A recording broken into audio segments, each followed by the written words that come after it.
Hello students, कैसे हैं आप लोग। पिछली क्लासेस में हमने कूलम्ब्स लॉ पढ़ा। कूलम्ब्स लॉ के दो टाइप्स पढ़े हमने। एक पढ़ा हमने कूलम्ब्स लॉ इन मैग्नीट्यूड की फॉर्म में और एक पढ़ा हमने कूलम्ब्स लॉ इन वेक्टर की फॉर्म में। आज का जो टॉपिक है वो है हमारा न्यूमेरिकल बेस्ड। तो कि कूलम्ब्स लॉ पे बेस्ड कैसे न्यूमेरिकल हमारे बोर्ड एग्जामिनेशन में, नीट में या जेईई मेंस और एडवांस में पूछे जाते हैं। तो न्यूमेरिकल करने से पहले हमको कुछ प्रॉपर्टीज हैं, जैसे सुपरपोजिशन प्रिंसिपल हुआ, लामी थ्योरम हुआ, इनको हम पढ़ते हैं। उसके बाद हम स्टार्ट करेंगे कि कूलम्ब लॉ पे बेस्ड कैसे न्यूमेरिकल हमारे एग्जाम्स में पूछे जाते हैं। तो सबसे पहले हम बात करते हैं सुपरपोजिशन प्रिंसिपल की, क्योंकि कूलम्ब्स लॉ में हमने क्या पढ़ा, हमने दो चार्जेस के बीच की बातें पढ़ी। दो चार्ज होंगे तो उनके बीच में क्या डेवलप होगा, फोर्स। बट सपोज दैट कभी ऐसा हो, मान लीजिए फिजिक्स में ये 3 कोऑर्डिनेट्स हो गए, एक्स कोऑर्डिनेट, वाई कोऑर्डिनेट और ये जेड कोऑर्डिनेट। और यहाँ पे ये जो पार्ट है ये क्या कहलाता है, एक्स वाई प्लेन कहलाता है। ये आपका पार्ट कहलाता है वाई जेड प्लेन कहलाता है।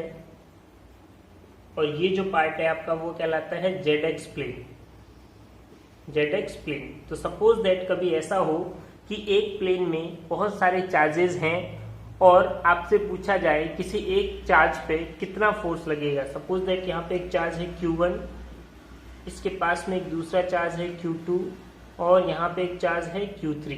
तो अगर हमसे पूछा जाए what is the net force on charge Q1, तो हम कैसे बताएंगे कि कितना चार्ज Q1 पे, कितना फोर्स Q1 पे अप्लाई होगा। क्योंकि कूलम्ब्स ने हमको दो चार्ज के बारे में बताया, तो हमको पता है इस Q1 के पास में कौन कौन से चार्ज हैं, Q2 है और Q3 है। तो सबसे पहले हम किसके बीच में फोर्स निकालेंगे, Q1 और Q3 के बीच में, या हम Q1 और Q2 के बीच में निकालेंगे। तो एक फोर्स हमारा हो जाएगा यहाँ पे नेट फोर्स। अगर Q1 पे निकालना है नेट फोर्स, तो एक फोर्स हो जाएगा हमारा F1 पे कौन लगा रहा है, 2 लगा रहा है, प्लस ऐसे ही हम किसके बीच में निकालेंगे, 1 पे कौन लगा रहा है, 3 लगा रहा है। ऐसे ही हो सकता है बहुत सारे चार्जेस हो, यहाँ पे Q4 हो, Q5 हो। तो हम क्या करेंगे, सबका इंडिविजुअल फोर्स निकालेंगे हर किसी के बीच में जिस पे पूछा गया है नेट फोर्स, और सबको क्या कर देंगे, प्लस कर देंगे। एल्जेब्रिकली क्या कर देंगे, प्लस। तो ये जो प्रोसेस होता है ये प्रोसेस कहलाता है सुपरपोजिशन प्रिंसिपल। सिंपल है, क्या है, अगर बहुत सारे चार्जेस हैं, किसी एक चार्ज पे आपसे फोर्स पूछा जाता है, तो इंडिविजुअली आपको क्या करना है, हर चार्ज की वजह से उस पर कितना फोर्स अप्लाई हो रहा है उसको आप अलग अलग इंडिविजुअली निकाल लीजिए, फिर वेक्टर सम कर दीजिए सबका, तो नेट फोर्स आ जाएगा उस चार्ज पे जो आपसे पूछा गया है। क्योंकि ये न्यूमेरिकल्स में बहुत यूज होगा हमारे, इसलिए इसको पहले बता दिया गया। जो नेक्स्ट चीज है जो आपको जाननी जरूरी है वो है आपका लामी थ्योरम, क्योंकि बहुत बार अच्छे अच्छे क्वेश्चंस में लामी थ्योरम को यूज करा जाता है। तो थोड़ा मैं आपको रिकॉल करवा देता हूं लामी थ्योरम क्या होती है। लामी थ्योरम, लामी थ्योरम में क्या बोला गया, लामी थ्योरम में बोला गया कि अगर किसी पॉइंट पे 3 कॉन्करेंट फोर्सेस, सपोज दैट ये फोर्स हो गया F1, ये फोर्स हो गया आपका F2 और ये फोर्स हो गया आपका F3। 3 कॉन्करेंट फोर्सेस ऐसे अप्लाई हो रहा है इस पॉइंट P पे कि नेट फोर्स अगर निकालें तो कितना आ जाए, 0। यहाँ पे बोला गया कि अगर 3 कॉन्करेंट फोर्सेस किसी पॉइंट पे ऐसे अप्लाई होते हैं कि उनका अगर नेट फोर्स सम निकाला जाए तो आंसर कितना आए, अगर 0 आए तो हम क्या अप्लाई कर सकते हैं, लामी थ्योरम अप्लाई कर सकते हैं। अब यहाँ पे मान लिया एंगल कितना हो गया, अल्फा। यहाँ पे एंगल मान लिया इन दोनों फोर्सेस के बीच में कितना हो गया, बीटा। और यहाँ पे एंगल कितना मान लिया हमने, गामा। तो जो लामी थ्योरम अप्लाई होगा वो क्या होगा, वो बोलता है जिस फोर्स की बात कर रहे हैं, F1 की बात कर रहे हैं, तो इसके जस्ट अपोजिट एंगल हमको लेना है। तो F1 डिवाइडेड बाय क्या हो जाता है, साइन अल्फा इक्वल टू किसके होगा, F2। और इसके जस्ट सामने कौन सा एंगल है आपका, बीटा। तो यहाँ पे क्या आ जाएगा, साइन बीटा। ऐसे ही F3 फोर्स, और इसके जस्ट सामने कौन सा एंगल है, गामा। यहाँ पे क्या आ जाएगा, साइन गामा। तो ये वाले पार्ट्स बहुत ज्यादा यूज होते हैं हमारे न्यूमेरिकल्स में, इसलिए आपको पहले बता दिया गया। लामी थ्योरम क्या बोलता है, फिर से देख लीजिए। लामी थ्योरम बोलता है कि अगर किसी पॉइंट पे, अगर किसी ऑब्जेक्ट पे 3 concurrent forces F1, F2, F3 concurrent forces ऐसे अप्लाई होता है कि उनका नेट फोर्स कितना आ जाए, 0 आ जाए। उस केस में हम लामी थ्योरम यूज कर सकते हैं, अप्लाई कर सकते हैं न्यूमेरिकल पे। लामी थ्योरम क्या बोलता है कि जो फोर्स है उसके जस्ट अपोजिट एंगल से उसको क्या करना है, डिवाइड करना है साइन के साथ। F1 by sine alpha equal to F2 by sine beta equal to F3 by sine gamma. तो इसको हम यूज करेंगे न्यूमेरिकल्स में। तो चलिए दोस्तों, अभी हम न्यूमेरिकल्स स्टार्ट करते हैं कि कैसे न्यूमेरिकल्स हमारे पूछे जाते हैं। सिंपल न्यूमेरिकल हमने करा, आज हम थोड़े से अच्छे वाले क्वेश्चंस करेंगे बोर्ड एग्जामिनेशन में जो पूछे जाते हैं। फर्स्ट क्वेश्चन मान लीजिए, कोई एक स्क्वायर है, इस स्क्वायर के सेंटर पे एक चार्ज रखा हुआ है, कितना चार्ज Q, और इसके वर्टेक्स A हो गया, B हो गया, C और D। यहाँ पे मान लीजिए चार्ज है +Q, यहाँ पे चार्ज है मान लीजिए -Q, यहाँ पे चार्ज है +Q और यहाँ पे चार्ज रखा हुआ है -Q। और आपसे पूछा जाए what is the net force at the centre of the square, what is the net force at the centre of the square. बहुत बार ये क्वेश्चन पूछा गया आपके बोर्ड एग्जामिनेशन में। ध्यान से देखिए कि नेट फोर्स सेंटर वाले चार्ज पे कितना होगा। तो हमको पता है अगर ये स्क्वायर है, अगर ये क्या है, स्क्वायर है, तो ये कितना होगा आपका A, ये भी कितना मान लिया इसको A, ये भी मान लिया A और ये भी कितना होगा A। अब जब स्क्वायर होता है तो उसका डायगोनल भी क्या होता है, सेम होता है। तो जो डिस्टेंस यहाँ से यहाँ तक का है वही डिस्टेंस यहाँ से यहाँ तक होगा, वही डिस्टेंस ये होगा, वही डिस्टेंस ये होगा। वो डिस्टेंस निकाल सकते हैं हम इसको भी, बट निकालने की जरूरत नहीं पड़ेगी इस क्वेश्चन में। क्यों? क्योंकि हम सबसे पहले जो हमको सुपरपोजिशन में बताया उसके हिसाब से हम क्वेश्चन करते हैं। क्या हम A पॉजिटिव इस चार्ज की वजह से इस पर कितना फोर्स लगेगा। तो ध्यान रखना है यहाँ पे डायरेक्शन का, डायरेक्शन कैसे यूज करना है, जिस चार्ज के ऊपर फोर्स पूछा जा रहा है उसको देखना है आपको। यहाँ पे इस चार्ज के ऊपर फोर्स पूछा गया है, तो ये पॉजिटिव चार्ज और ये पॉजिटिव चार्ज, तो ये पॉजिटिव चार्ज इस पर कैसा फोर्स लगाएगा, क्योंकि ये भी पॉजिटिव है ये भी पॉजिटिव है, तो क्या करेगा, इसको रिपेल करेगा। किस डायरेक्शन में करेगा, रिपेल तो ऐसे ही करेगा। इसका नाम दे दिया हमने F1। ऐसे ही -Q2 चार्ज और Q, ये पॉजिटिव और ये नेगेटिव, तो ये वाला चार्ज इसको क्या करेगा, अपनी तरफ अट्रैक्ट करेगा। कैसे करेगा, F2 नाम दे दिया। ऐसे ही ये पॉजिटिव और ये पॉजिटिव, इनके बीच में फोर्स कैसा होगा, तो कैसा होगा, क्योंकि ये पॉजिटिव तो क्या करेगा, इसको रिपेल। कैसा हो गया, F3। ये नेगेटिव ये पॉजिटिव, इनके बीच में अगर फोर्स निकालेंगे तो ये क्या करेगा, अट्रैक्ट करेगा अपनी तरफ, क्या हो जाएगा, F4। तो हम वेक्टर के थ्रू इजिली क्वेश्चंस को सॉल्व कर सकते हैं। तो नीट हुआ, जेई हुआ, यहाँ पे हमको बहुत ज्यादा कैलकुलेशन करने की जरूरत नहीं होती। ध्यान रखिए, कॉन्सेप्ट अप्लाई करना है और न्यूमेरिकल्स करने हैं। अब सिचुएशन हमारे पास क्या बनी, सिचुएशन ये बनी कि इधर फोर्स आ गया F1, इधर फोर्स आ गया हमारा F2, इधर फोर्स आ गया हमारा F4 और इधर फोर्स आ गया हमारा F3। अब ध्यान से अगर देखें इनका मैग्नीट्यूड, डायरेक्शन हमारे पास आ गया, मैग्नीट्यूड देखें अगर, तो F1 F2, क्योंकि हमको पता है अगर ये स्क्वायर है तो ये डिस्टेंस ये और ये सबका क्या होगा, सेम होगा। हमने मान लिया सबका क्या हो गया, R हो गया डिस्टेंस। तो किसी एक के बीच में फोर्स निकालो, तो सबके बीच में फोर्स जो होगा इसके बीच में निकालें, K Q1 Q2, यहाँ पर Q1 Q2 तो है नहीं, Q लिया हमने, Q डिवाइडेड बाय R²। तो F1 कितना हो जाएगा, K Q² bye R²। Positive negative नहीं लेना है, क्योंकि पॉजिटिव नेगेटिव जस्ट क्या शो कर रहा है, डायरेक्शन को शो कर रहा है। तो अगर हम देखेंगे तो सारे के सारे फोर्सेस का मैग्नीट्यूड क्या होगा, सेम होगा। इसलिए हम बोल सकते हैं F1 equal to F2 equal to F3 equal to F4 in magnitude. Magnitude में सारे क्या हैं, सेम, बट F1 मैग्नीट्यूड में किसके इक्वल है, F3 के इक्वल है, और दोनों की डायरेक्शन क्या है, जस्ट अपोजिट। तो वेक्टर क्या बोलता है कि अगर दो अपोजिट मैग्नीट्यूड वाले वेक्टर हैं तो आपस में एक दूसरे को क्या कर देते हैं, कैंसिल आउट कर देते हैं। तो F1 फोर्स ने किसको कैंसिल कर दिया, F3 को। ऐसे ही F2 फोर्स ने किसको कैंसिल कर दिया, F4 को। तो जो नेट फोर्स आया, क्योंकि सारे फोर्सेस ने एक दूसरे को कैंसिल कर दिया, तो नेट फोर्स कितना हो गया, यहाँ पे 0 हो गया।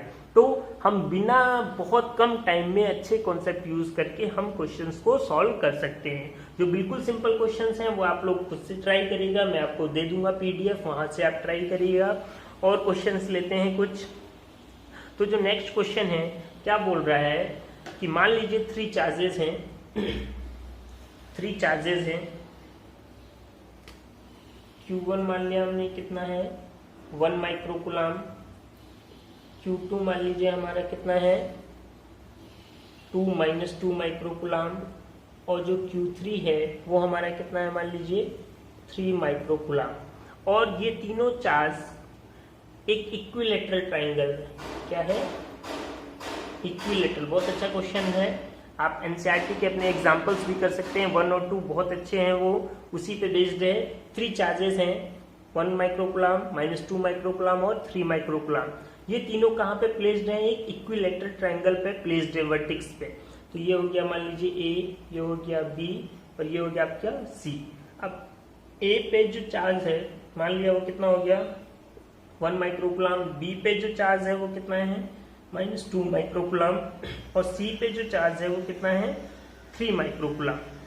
हमसे पूछा गया है और इसका जो साइड दे रखा है वो हमको मान लीजिए दे रखा है 1 मीटर। कितना दे रखा है 1 मीटर। इक्विलेटरल ट्रायंगल होने का मतलब क्या है कि सारे जो साइड्स हैं वो क्या होंगे सेम होंगे आपके। अब हमसे पूछा गया है find the net electric force acting on charge Q1। तो ये हमारा चार्ज क्या था Q1 था, ये हमारा चार्ज क्या था Q2 था और ये हमारा चार्ज क्या था Q3। तो हमको क्वेश्चन क्या पूछा गया है find the net electric force on charge Q1। तो ध्यान से देखिए बहुत अच्छा क्वेश्चन है। यहाँ पे आपका वेक्टर भी अगर आपको नहीं आता तो वेक्टर भी समझ में आएगा और आपको कैसे कूलम्ब्स लॉ को अप्लाई करना है वो भी समझ में आएगा। एक बार फिर से क्वेश्चन समझ लीजिए क्या बोल रहा है। 3 चार्जेस दे रखा है Q1, Q2 एंड Q3, तीनों एक इक्विलेटरल ट्रायंगल पे हैं। इक्विलेटरल ट्रायंगल हम जानते हैं सबका साइड क्या होता है सेम होता है। हमने ले लिया A, B, C। अब क्या बोला है find the net electric force on charge Q1। इस पे Q1 पे हमको नेट इलेक्ट्रिक फोर्स निकालना है। तो ध्यान से देखिए अभी हमने पढ़ा सुपरपोजिशन प्रिंसिपल। मैं इसको थोड़ा सा रफ करके फिर से बनाता हूं आपके लिए।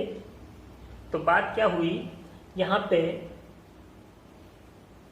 ये ट्राइंगल था हमारा इक्विलेटरल ट्राइंगल, ये Q1 था कितना हो गया ये 1 माइक्रोकुलाम, Q2 था ये कितना हो गया आपका -2 माइक्रोकुलाम और जो Q3 है वो कितना हो गया 3 माइक्रोकुलाम।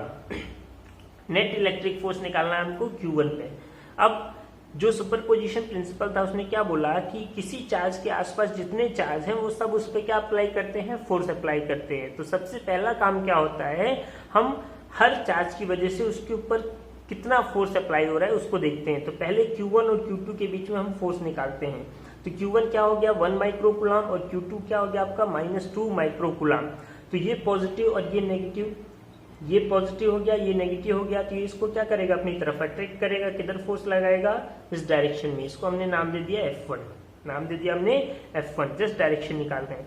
ऐसे ही अब इस Q1 पे कौन फोर्स लगाएगा Q3 भी लगाएगा। तो ये पॉजिटिव और ये पॉजिटिव, तो ये इसको क्या करेगा रिपेल करेगा किस डायरेक्शन में, क्योंकि ये रिपेल कर रहा है। जिसपे आपको फोर्स निकालना है उसको देखना है, ये इस पे फोर्स लगाएगा, किधर लगाएगा इसको रिपेल करेगा। किस साइड में करेगा रिपेल, इस साइड में करेगा। तो क्या आ जाएगा F2 आ जाएगा।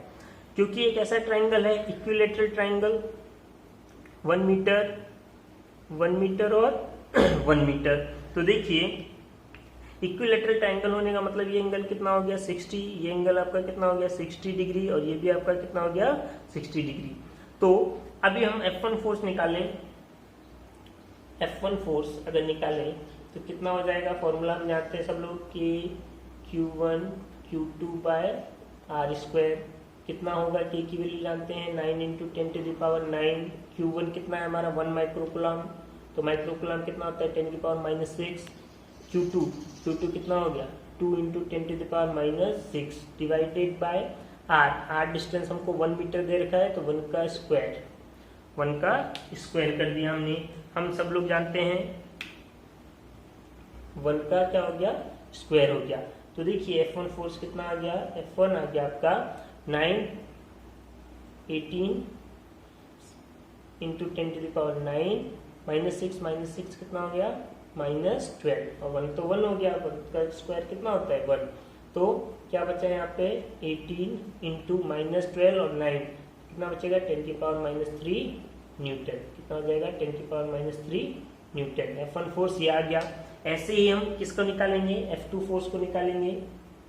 F2 फोर्स कितना हो गया हमारा। तो F2 फोर्स का फॉर्मूला तो सबके लिए वही है कि Q1 Q2 बाय R²। यहाँ देखिए कि कितना हो गया 9 into 10⁹ next Q1 1 into 10⁻⁻6 Q3 3 into 10⁻⁻6 divided by 1 का स्क्वायर, क्योंकि मीटर में दे रखा है चेंज करने की जरूरत नहीं है। F2 9 3 27 इंटू सेम वही, जब आप करेंगे प्रैक्टिस हो जाएगी तो बहुत फास्ट कर सकते हैं इसको, -12 डिवाइडेड बाय 1। तो जो F2 फोर्स है वो आपका कितना आ गया 27 इंटू 10⁻⁻3।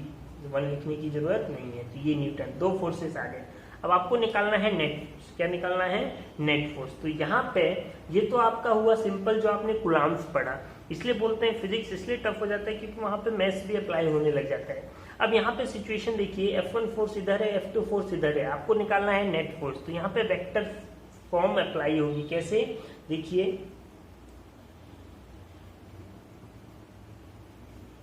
हम फिर से लिख लेते हैं। F1 हमारा कितना आया था, F1 हमारा आया 18 इंटू 10⁻³ न्यूटन, और जो F2 आया हमारा वो कितना आया 27 इंटू 10⁻³ न्यूटन। अब F1 ये रहा, F2 ये रहा, तो ये कैसे वेक्टर हो गए। इस टाइप के वेक्टर को जो एक पॉइंट से स्टार्ट होते हैं, क्योंकि ये भी यहाँ से स्टार्ट हो रहा है और ये भी यहाँ से स्टार्ट हो रहा है। तो ध्यान रखिए जो एक तरफ से स्टार्ट होते हैं एक ही पॉइंट से, पॉइंट P से स्टार्ट हो रहा है F2 और पॉइंट P से स्टार्ट हो रहा है F1। इस टाइप के वेक्टर को हम क्या बोलते हैं, को इनिशियल वेक्टर।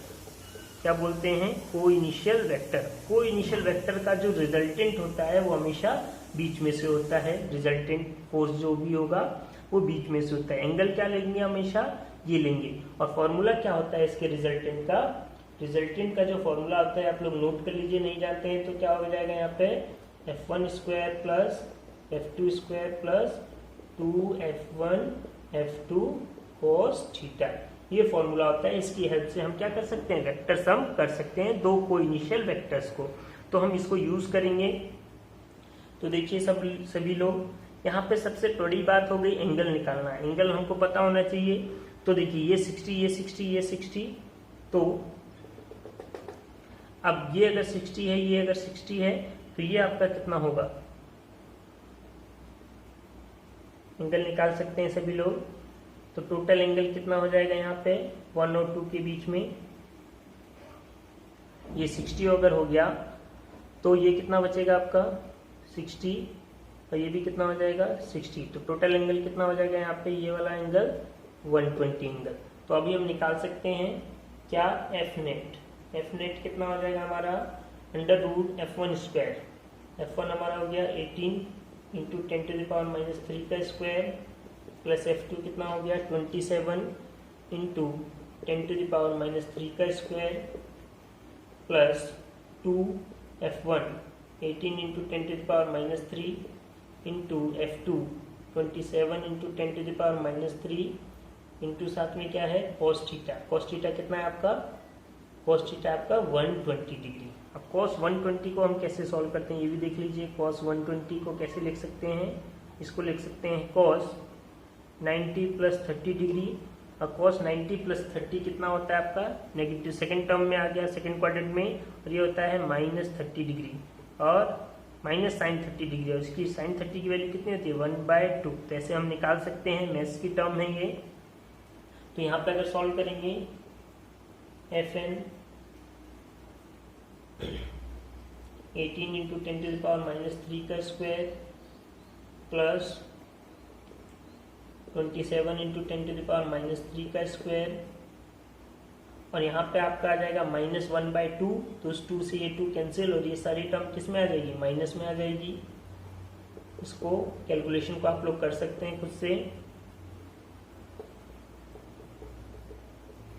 तो जब हम इसको पूरी टर्म को स्क्वायर करके माइनस करेंगे तो जो हमारे पास आंसर आएगा वो हमारा आ जाएगा टोटल 2.38 इंटू 10⁻⁻2 न्यूटन। यहाँ से आप इसको सॉल्व कर सकते हैं, कैलकुलेशन स्क्वायर करके सॉल्व करेंगे तो आपको आंसर मिल जाएगा। ऐसे टाइप के क्वेश्चंस में आपको अगर बोर्ड एग्जामिनेशन में पूछा जाता है तो बहुत ज़्यादा कैलकुलेशन नहीं पूछा जाता, वहाँ पे ऐसे कैलकुलेशन होते हैं जो इजी होते हैं।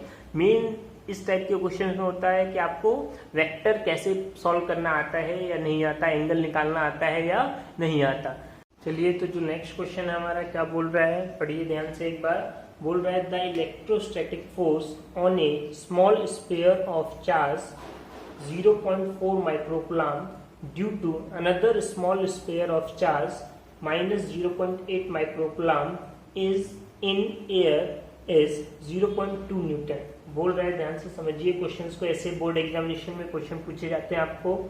बोल रहा है दो स्फीयर हैं, एक स्फीयर ये हो गया, एक स्फीयर ये हो गया, ये स्फीयर ए मान लिया, ये स्फीयर हमने बी मान लिया।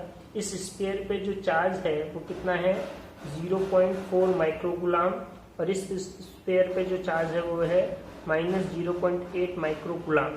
दोनों के बीच मान लिया डिस्टेंस कितना है r। अब इनके बीच में वो पहले से फोर्स दे रखा है उसने, फोर्स जो कितना है 0.2 न्यूटन दे रखा है। आपसे क्वेश्चन क्या पूछ रहा है, क्वेश्चन पूछ रहा है what is the distance between the two spheres. तो आपको फोर्स दे दिया और आपसे क्या पूछ रहा है, डिस्टेंस कितना होगा। तो कूलॉम्स लॉ की हेल्प से हम ये क्वेश्चंस कर सकते हैं। तो देखिए कैसे करते हैं।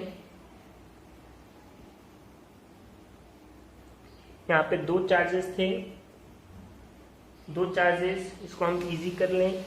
एक चार्ज ये हो गया Q1 और एक चार्ज हो गया मान लीजिए Q2, इनके बीच में डिस्टेंस हो गया r।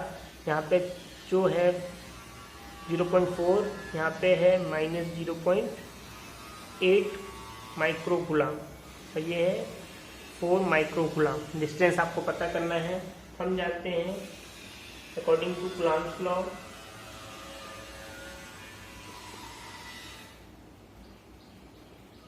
क्या बोला कि जो फोर्स होता है कितना होता है कि Q1 Q2 by r square force.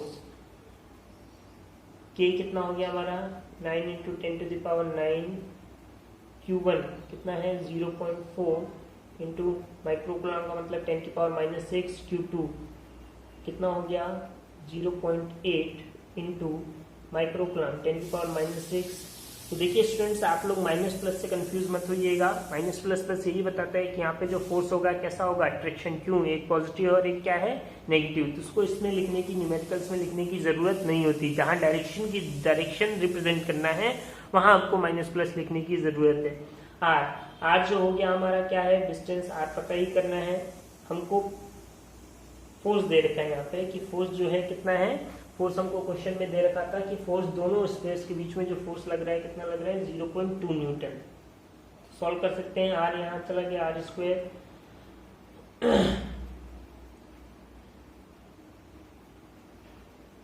9 4 जा 36, तो 3.6 इंटू 0.8 10⁻⁹, और 6 कितना हो गया 10⁻⁹, इंटू -6 कितना हो गया 10⁻⁻12, डिवाइडेड बाई ये नीचे आ गया तो 0.2। r स्क्वायर को सॉल्व कर लीजिए, 0.2 से इसको करेंगे कैंसिल तो कितना आ जाएगा 4 आ जाएगा। इसको कॉल सॉल्व करते हैं, 14.4 इंटू यहाँ पे कितना बचेगा 10⁻⁻3। अब जब इसको हम सॉल्व करेंगे तो हमारे पास जो आंसर आएगा r स्क्वायर, यहाँ पे r स्क्वायर तो रूट में आ जाएगा ये 14.4 इंटू 10⁻⁻3। इसको हम सॉल्व कर सकते हैं और ये अप्रॉक्स में आएगा क्योंकि यहाँ पे 12 इंटू 10⁻⁻2 के करीब आ जाएगा मीटर, क्योंकि 144 किसका होता है, रूट 12 का होता है। कितना आ जाएगा r equal to 12 into 10⁻⁻2 metre. और अगर इसको और आगे सॉल्व करते हैं तो 0.12 मीटर के करीब आ जाएगा। जो नेक्स्ट क्वेश्चन इसमें पूछा गया था, नेक्स्ट क्वेश्चन पूछा गया था कि what is the force on the second sphere due to the first. एक स्फीयर, ये इस पे कितना फोर्स लगा रहा है, इन दोनों के बीच कितना है फोर्स 0.2 न्यूटन। तो हमने क्या पढ़ा, हमने जब वेक्टर प्रॉपर्टी पढ़ी तो हमने पढ़ा कि ये वाला चार्ज इस पे जितना फोर्स लगाता है, सिमिलर Q2 भी Q1 पे क्या लगाएगा, उतना ही चार्ज लगाएगा। क्यों, बिकॉज ये जो इलेक्ट्रोस्टैटिक फोर्स है ये क्या है, एक्शन रिएक्शन पेयर है। हमने पहले पढ़ा, तो आप लिख देंगे एक्शन रिएक्शन पेयर। कितना फोर्स लगाएगा 2 1 पे 2 न्यूटन ही लगाएगा। जितना इन दोनों के बीच में लग रहा है, दोनों के ऊपर कितना लगेगा, सेम फोर्स अप्लाई होगा। आशा करता हूँ आप लोगों को कंफ्यूजन खत्म हुआ होगा कूलम्ब्स लॉ का, और आपको इसकी पीडीएफ में क्वेश्चंस मिल जाएंगे, कुछ नीट के, कुछ जेई के। आप खुद से ट्राई करिए, कुछ भी प्रॉब्लम होने से आप कमेंट में करिए। और नेक्स्ट जो हमारा लेक्चर आएगा वो इलेक्ट्रिक फील्ड का होगा, बहुत इंपॉर्टेंट होगा। सो आप जुड़े रहिए। धन्यवाद।